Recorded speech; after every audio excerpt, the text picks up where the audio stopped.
56 ধর্মনগর বিধানসভা উপনির্বাচনে জাতীয় কংগ্রেস দলের মনোনীত প্রার্থী চয়ন ভট্টাচার্য মহাশয়কে মনোনয়ন করায় আমরা ধর্মনগর জেলা কংগ্রেস কমিটির পক্ষ থেকে ত্রিপুরা প্রদেশ কংগ্রেস কমিটির সম্মানিত সভাপতি আশিস কুমার সাহা মহাশয়, ত্রিপুরা সিডব্লিউসি মেম্বার বিধায়ক সুদীপ রায় বর্মন মহাশয় এবং সিএলপি লিডার বিজয় সিনহা মহাশয়কে ধন্যবাদ জ্ঞাপন করছি।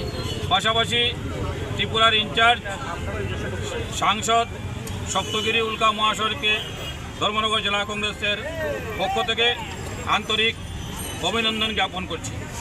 আমরা দেখতে পেয়েছি দীর্ঘ 25 বছরে বাম অপশাসনের হাত থেকে ত্রিপুরা সহ ধর্মনগরকে বাঁচানোর জন্য ধর্মনগরের মানুষ বিজেপির উপর আস্থা রেখে 2018 সালে বিজেপিকে রাজ্য ক্ষমতায় এনেছিল। সেই অনুযায়ী ধর্মনগরে বিজেপি জয়লাভ করেছিল, কিন্তু ধর্মনগরের মানুষ এই জয়লাভে 8 বছরে হতাশ হয়েছে। আজকে ধর্মনগরের মাটিতে না আছে পানীয় জলের ব্যবস্থা, না রয়েছে সেচের ব্যবস্থা, না রয়েছে বিদ্যুতের ব্যবস্থা।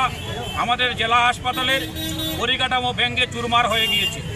আমরা অত্যন্ত আশাবাদী এই উপনির্বাচনে জাতীয় কংগ্রেসের মনোনীত প্রার্থী চয়ন ভট্টাচার্য বিপুল ভোটে জয়লাভ করে ধর্মনগরে শান্তি সম্প্রীতি ফিরিয়ে আনবেন এবং ধর্মনগরে যে 25 এবং 8 বছর 33 বছরে ধর্মনগরে যে অরাজক পরিস্থিতি সৃষ্টি হয়েছে তার হাত থেকে ধর্মনগরবাসীকে রক্ষা করবেন।